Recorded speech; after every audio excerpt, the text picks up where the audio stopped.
Start recording. Today, we are going to try and go through some basics for the course and then go over some current events. I'm going to let Mr. Ficker, I'm going to put him on the spot here. I'm going to let him kind of walk you through the assignments that are still out there and kind of talk about whether or not, what assignments still are remaining before the end of the semester, which a reminder is next week. So he's going to go over just the assignment this week as well as the midterm. And then I'm going to take you through some current events, just to kind of give you an idea of what's happening and give you an opportunity to ask any questions about what's going on in your country today. So, Mr. Ficker, the floor is yours, sir. Okay, I'm going to share my screen if it allows me. Yay, it's allowing me. Okay, so you guys, as far as assignments go, if you're in my class, there's a bonus assignment that several of you did. It's your evaluation of how things have gone second quarter. You get bonus points just for doing that. Let's see. As far as this week goes, Ms. J put up 2 assignments for you. These are due Friday. One is an assignment on, it's on a program called 30 Days, and it's about immigration. And the video is, what is it, Ms. J, about 45 minutes or so? Yeah, max. It's between 30 and 40 minutes. Okay. So it's about an illegal, a family that half of them are illegally in the United States, and some guy who is he's called a patriot. He calls himself a patriot. He helps the Border Patrol in Texas. He goes and lives for 30 days with this illegal immigration family, and it's really compelling. I think it's one of the most compelling videos that we do. It's up there with the death penalty video that you guys watched. Yeah, Colby's right. It is the Minutemen. Very good, Colby. Okay. So there's some questions that go along with it. So, and this is a video that you don't have to watch it all the way through at one sitting. If you got 20 minutes, you want to watch some, and 20 minutes the next day or whatever. You don't have to watch it all at one sitting. And then she put up for third and fourth bell, a week 15 review. So she's got some stuff on there for you to take a look at. She's done a wonderful job, as always, explaining things in a very clear and concise manner. So make sure that you fill out your review chart. And again, make sure you do the review chart in a way so that we know you watched the YouTube video. Okay, just don't put things in. We actually want you to watch the video. Okay. Now, as far as the midterm goes, those 2 assignments are due this Friday. Okay. And as far as the midterm goes, okay, you've got some options. There's 3 projects and a regular good old fashioned midterm. Okay. So just do one of these. And I know some of you have started on these already, and because Mr. V posted these, Mr. V, the week before we went on break. So you've had lots of time to work on this. Okay.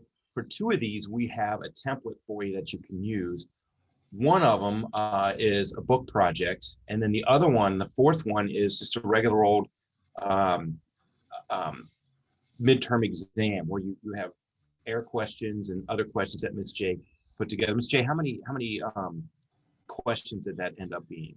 Yeah, so it's around 70 to 80 questions, and it is, since it's on Google Forms, it's multiple choice, multiple answer, the little grids that Google Forms does, and then some document-based questions, but there's no long responses or anything like that. So if your idea of a midterm is, hey, I want to sit down and take a test, that's the one for you, the regular midterm exam. Okay, and there's a link to that on Classroom. If you'd rather do a project, we have 2 projects for you. One is a 27 amendment scrapbook. Okay, I'm going to go back to Classroom here. Mr. V has put together a template for you to use. Here's your example. Okay, we want you to look at, instead of each amendment separately, look at rights that you get from the amendments. Okay, so it says visually to represent 20 specific rights granted from the Constitution, one per page. Okay, so you'll do 20 of these. Okay, he's got 23 slides. One is his example, and then one is his what is that called? Your title. Okay, so what you want to do is look at the rights first. Like I know a lot of you probably feel like one of your most fundamental rights is the right to free speech. Okay, so you would put then free speech here, and then that's in Amendment 1. And then we've got some questions we want you to answer. You got to put a photo on there too, or some kind of, doesn't have to be a photo. It can be some visual representation. Okay, so no quartering of soldiers, and then that's in Amendment 3. Okay, explain what the right does, what it provides for you as a citizen. Okay, how is it used today? And probably this is the only amendment, minus a couple of other ones, that's really not used today. We don't have because we have a professional army. They encamp and they have forts in different places around the country. But if we were ever invaded by another country, or somehow the United States Army had to go town to town, they are not allowed to just go into your house, okay, and tell you have to put us up for the night and feed us dinner, and we want nice warm beds. That's against the law. Okay, and then the last question is, how have you used this right in your own life or seen it used in society? And Mr. V answered, I have never seen this specifically, but this is why our nation has military bases for our armed forces provided for them. Notice how he took that a step farther there. He said, well, yeah, we don't really see this, but because of this right, we have our armed forces encamped and in forts around the country, around the world, actually. Okay, so that is that assignment. Now, another one you can do is the Founding Father trading cards. So you have to pick 20 men and women who helped with the formation of America and its government. So these are folks that wrote the Constitution, signed the Declaration of Independence, were early people in the government. And I know when you think of early American government, you think of men, but there's a lot of women that were involved in this as well. So you can think of kind of the women behind the scenes. John Adams' wife, Abigail Adams, was really, really big on, hey, John, make sure that when you write this Constitution, or actually he wasn't in writing the Constitution, but when you do this Declaration of Independence, don't forget the women. Okay, include us in that as well. So there's a lot of women that were involved, not just in behind the scenes, but also involved in the Revolutionary War as well. So make sure you include women as well. So anyway, there's a template we have for you for that. Okay. So think of a trading card, like a baseball card or football card or something like that. Okay, you got a front and a back, and each of your pages here in this Google Slides has a front and a back section. Okay, the photograph is usually pretty big on the front of the card. Okay, so you do that, put their name here, and then why are they famous? Why are they involved in the Revolutionary War, the early American government?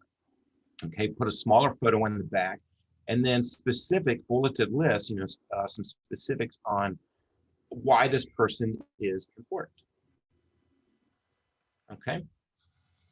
All right. Now, the third option is to read a political book. Okay. And you don't have to read the whole thing, because most of these books are probably 300 plus pages. We want you to read 150. Okay. At least 150 pages of the book. Okay, so you will discuss 3 of the author's major arguments or accomplishments in paper form. So you want to do this on Google Docs and eventually share it with Mr. V or myself. Okay, the paper should be 2 pages in length, double spaced, standard margins, submitted by Google via Google Docs to your teacher. Okay, no plagiarism. We will have the plagiarism detection enacted for this one. So. And we'll be able to tell when you're plagiarizing too. Okay. So we've got lists of books here. These are, most of these have been published in the last couple of years. I've read a lot of these. Most of these are really, really good. So if you're interested in, the current state of race relations, there's some of that on here. If you're interested in politics, I suggest reading Barack Obama's autobiography, part 1. If you're interested in the Trump administration, there's 2 books about Trump here. One written by somebody who was in the Trump administration. Here's another one that's written by his cousin. That's not very favorable of the president, that book. Here's one written by Stacey Abrams, who lost the Georgia governorship race a couple of years ago. She's very into making sure that everybody's right to vote is protected. And then there's a couple of here on people that have run for president.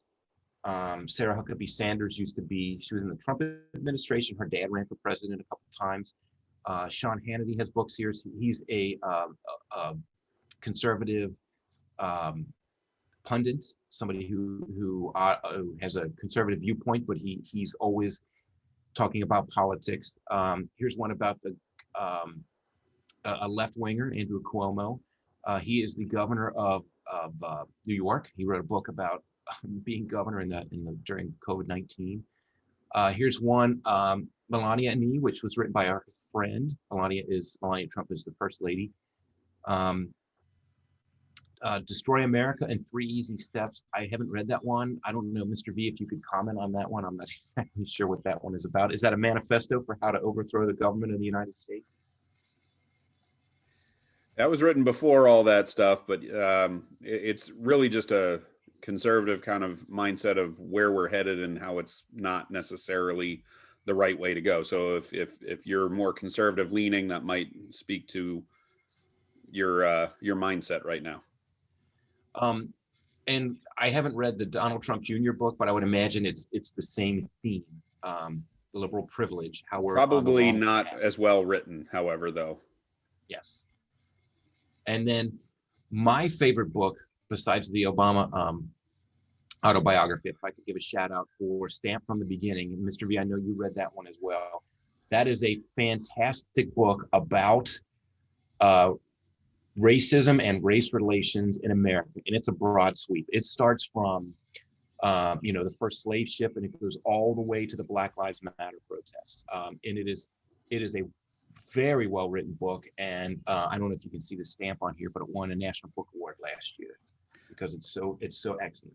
And if I can just throw it in there, you only have to read 150 pages of whatever book you choose, which means Stamped from the Beginning. You can actually start towards the more modern day civil rights movement and read, the last 150 pages of the book. That may be more interesting to you, being that, you may not be all that excited about Cotton Mather. And I know Mr. Ficker kind of skipped over many parts of that, the early chapters of that book, just because it drones on a little bit and is just, it's kind of the bland history of early America. You may want to, pick up with Angela Davis, who was a, social activist, but she was, for a time, if I'm correct, Mr. Ficker, wasn't she on the FBI's most wanted list?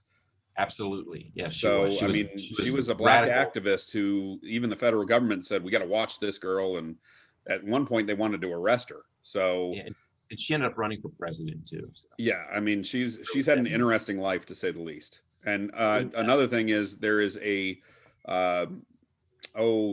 more of a young adult version of this it's called Stamped, and it's got a white cover. You can find that, and it's the same basic mentality. It's just kind of, a more simplified version of what Kendi was writing in Stamped from the Beginning. The part on Jim Crow is really, really good too. Yes. So the stuff you guys studied last year in U.S. history, you'll find that in there. Same thing with the Obama book.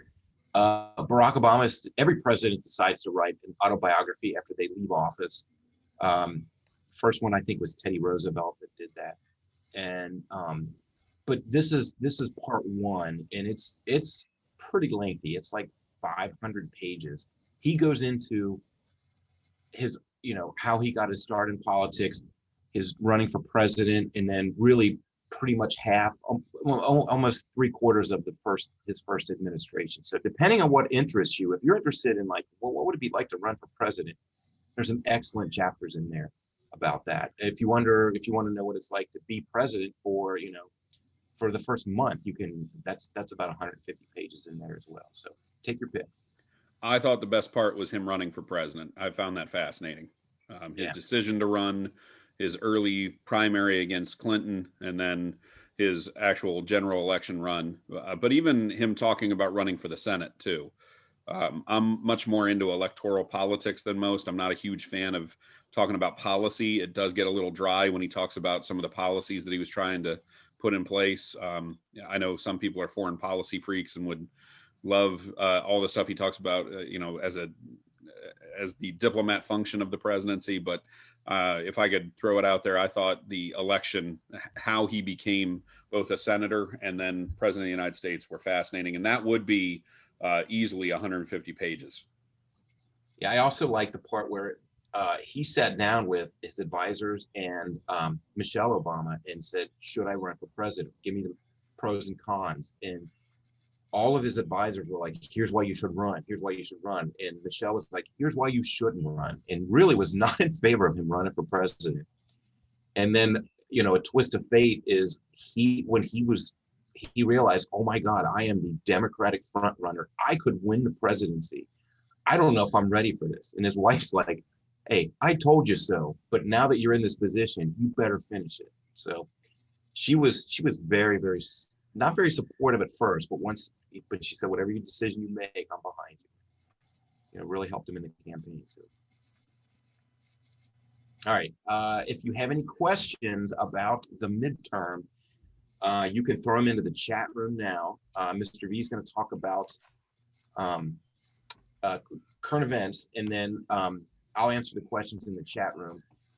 You can also email either one of us with any questions as well. And we'll hold office hours tomorrow morning too. So. All right, I'm going to mute myself. All right, so here's the deal, folks. We're going to talk a little bit about current events. You can chime in with questions at any point. Being that this is a social studies class, we wanted to make sure that you were getting kind of the rundown of what's going on in the country. So I'm going to bring up a few things. You can certainly type out any questions that you have within the chat. We can talk about anything. I don't shy away from any topic, subject, whatever else. So please feel free if you're concerned about something that I don't talk about to ask a question. But you can also certainly ask a question about anything I do talk about. So just kind of giving you a rundown of what's currently happening. Over the late last night, to start, a very contentious and a kind of starting point of possibly another round of protests.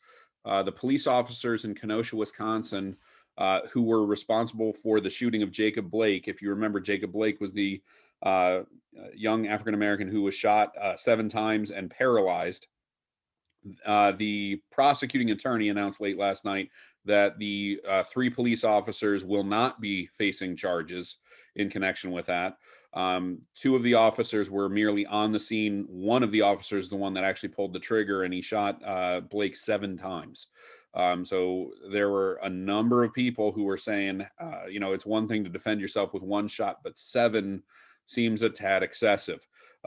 So needless to say, they will not face any charges. This is certainly very controversial.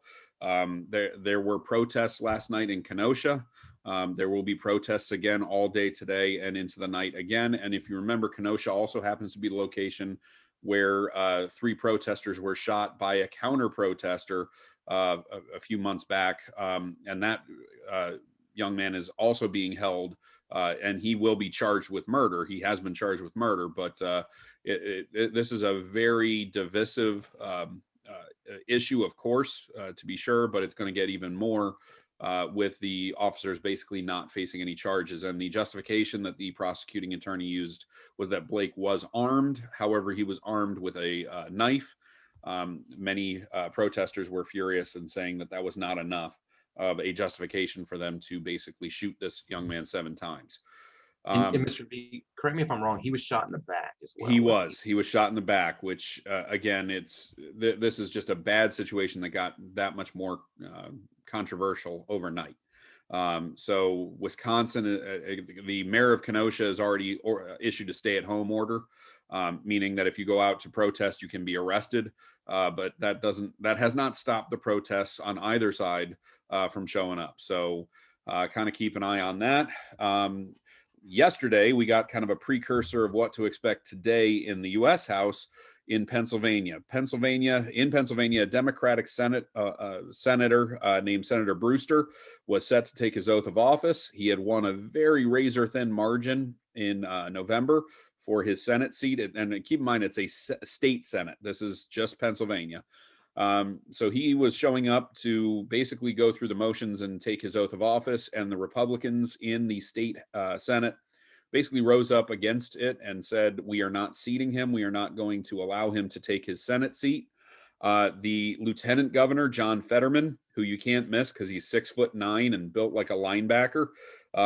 He also bald and has a bunch of tattoos. He is somebody that you do not expect to be a politician by any stretch. But Lieutenant Governor John Fetterman, who is a Democrat, tried to silence him, said, you have no basis for challenging Brewster's oath of office. The Republicans voted him out of the leadership, if you will, of the session. They basically told him to get out, and then they took it over, and Brewster was denied his Senate seat. Now, their justification is that there's a court case pending, talking about the election returns and how close it was and whatever else. So this is kind of similar to what's going to be happening today in the U.S. Capitol, because today in the U.S. Capitol, the Congress is convening to certify the presidential electors from each state. There are 13 Republican senators and over 100 Republican congressmen who have pledged that they will stand up against the election returns from various states. The main ones are the five major ones are Arizona, Georgia, Pennsylvania, Wisconsin, and Michigan. They are going to challenge the results based upon a litany of different charges. Some may have merit, others, the vast majority, do not. So the Democrats have been kind of saying, why are you wasting our time? What'll happen, and they are just now convening, so this should be interesting. What'll basically happen is Mike Pence in the Senate, the Republican vice president, and Nancy Pelosi, who was just re-elected as Speaker of the House, will kind of take over and run the show and basically report the electors. The Senate is the one that really has to kind of certify it. So it'll be Mike Pence's job to go through all these election returns and certify it. They are going to basically announce it state by state. Once they hit Arizona, the fireworks will begin. There will be a movement led by Ted Cruz and Josh Hawley, both senators from Texas and Missouri, respectively, who are going to challenge these results. When they challenge them, if they have a House member back them up, which they will, leading the charge in the House is somebody from Ohio, a guy named Jim Jordan, who controversially is going to be receiving the Presidential Medal of Freedom this week. That's another issue entirely. These guys will basically be saying that these elections were fraudulent. They're going to then take it to a 2-hour debate, in which case the Democrats are going to demand that they show their evidence. The Republicans will put out what they have, and then they will vote. And long story short, after 2 hours, they will vote to certify the election because they have to get over 50% in both houses to throw it out. There's no way that's going to happen. There are a number of Republican senators that said they would not even vote for it. So the chances of this happening are slim to none. This is a Hail Mary, as it's known in football. Is there an outside chance this works? Sure. But when we're talking about challenging electors from each and every state, let's say they do manage to get Georgia thrown out. Well, Biden still wins the presidency. They would have to eliminate 3 large states in order to get the election thrown into the House of Representatives, as the Constitution would say, if the Electoral College does not decide the presidency. So this is just much ado about nothing, but keep in mind every state that has a challenge, they have to do at least 2 hours of debate. So you're talking about, at the bare minimum, 10 hours of debate over this. over these states. And you're talking about the time it takes to certify each and every state. So this could be late tonight or early tomorrow before they get done with this procedural vote. As kind of window dressing, there's a Save America march happening right outside of the Capitol building, down the street, right in front of the White House. This is put on by the Trump administration and the Trump re-election campaign. There's about 30,000 people who are all there, most of them maskless and most of them kind of standing right on top of each other. So not exactly the smartest thing to do in COVID, but they are having a rally.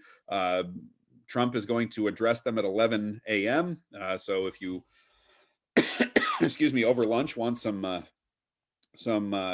entertainment, you can tune in to CNN or Fox or anybody else, and they will be showing the president's comments towards his followers. They are very upset right now, not only because of this, they are upset because Georgia had their runoff elections last night for their 2 outstanding Senate seats. And right now, it looks like Reverend Ralph Warnock will defeat the incumbent Republican Senator Kelly Loeffler. So Kelly Loeffler, who, by the way, will be one of the senators today challenging the election returns, she will be unemployed here in a couple of days. But she will be, she has said that she is going to, put out a strong defense of the president. Well, it'll be her last job as a senator. She lost last night. Warnock will take over. And the race between Jon Ossoff, who is a Democratic challenger, and the Republican incumbent David Perdue is currently too close to call. However, Ossoff is in the lead, and he did just declare victory. That doesn't mean anything really, but basically he is in the lead right now. Now, why does that matter? Well, as it stands right now, with Warnock's victory, the Republicans hold a slim 50-49 majority in the Senate. That means that Senate Majority Leader Mitch McConnell still controls the floor when it comes to the Senate. Now, let's say Ossoff wins and Perdue is removed. That means it is now a 50-50 tie. And that would mean, because of Kamala Harris being vice president and running the Senate, the Democrats would theoretically have the majority, and the majority leader would swing to Chuck Schumer from New York, which, if you're a Republican, that's a nightmare. If you're a Democrat, that's the greatest thing to ever happen, because Mitch McConnell is no longer running the show in the Senate. So this is a very consequential election. It's not just Georgia that this affects. This affects the entire United States. So that's why these marchers out in front are very upset. There was some violence last night, and there were some arrests. So kind of keep an eye out that if and when the Electoral College votes is certified, and if and when the Georgia elections are certified, there are going to be 30,000 plus Trump supporters out in front of the White House that are going to be furious. So the DC police might be a little busy this evening because of the unrest there. Keep in mind, this is all happening as COVID is still very prevalent. Hospitals are overwhelmed, and the vaccine output has been a little less than what was expected. The Trump administration, with their Operation Warp Speed, said we'll get 20 million vaccine doses out by the end of the year. They were not even close to that. So the vaccination is behind schedule. That is becoming a problem, especially in states like California, where Southern California is overwhelmed so badly right now that they're literally telling ambulance drivers, make your best call on whether or not to transport somebody. There are ambulance drivers that have basically been told, if they look like they're on death's door, just leave them right where they are. We don't have room for them at the hospital, which is not something you expect to hear inside the United States. And last but not least, your own state of Ohio made the news. Ohio Governor Mike DeWine a few days ago signed a stand your ground law. If you remember the case of Trayvon Martin, the young man in Florida who was shot by a guy named George Zimmerman, who was not a police officer. He was a neighborhood watch individual, kind of a kind of self-appointed vigilante in the community. He was patrolling around the community, saw Trayvon Martin walking in the dark with a can of iced tea and a bag of Skittles. He confronted Trayvon Martin, assuming that Trayvon Martin was in the neighborhood to do harm. Trayvon Martin was, I believe, at the time only 15 years old. George Zimmerman confronted him. There was a scuffle. We'll never know what truly happened because Trayvon Martin in the scuffle was shot and killed.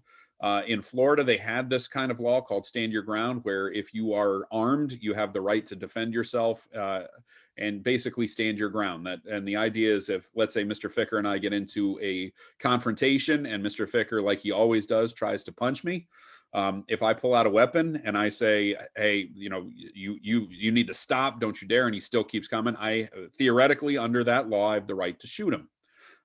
So this is controversial in Ohio because we had a mass shooting in Dayton, about a year and a half ago, where somebody basically went down the street shooting people.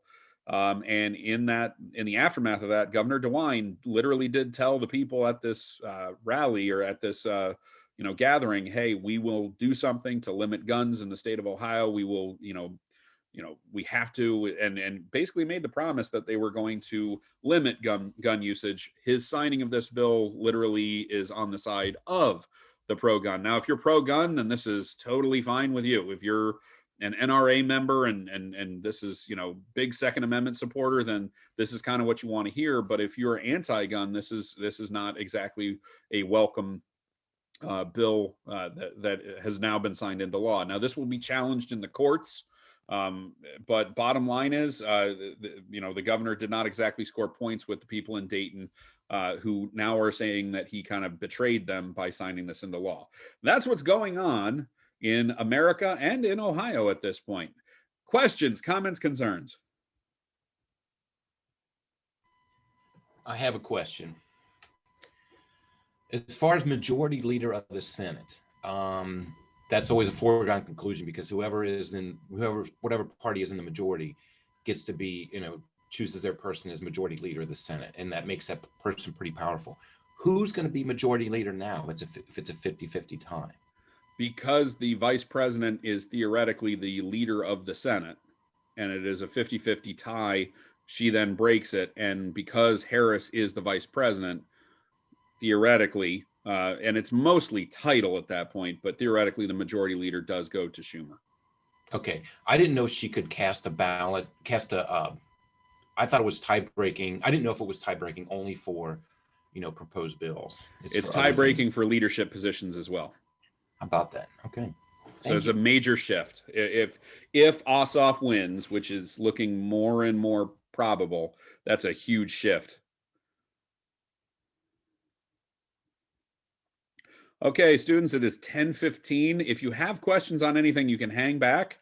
Otherwise, you are off to your fourth bell, which starts at 10:25. If you're one of our fourth bell students that swung in now, you are off until your fifth bell starts, which is after lunch at 11:55. Again, if you have questions, feel free to swing in. Otherwise, like Ficker said, we'll be on office hours throughout the remainder of the week. Have a great day. Stay safe. Stay healthy.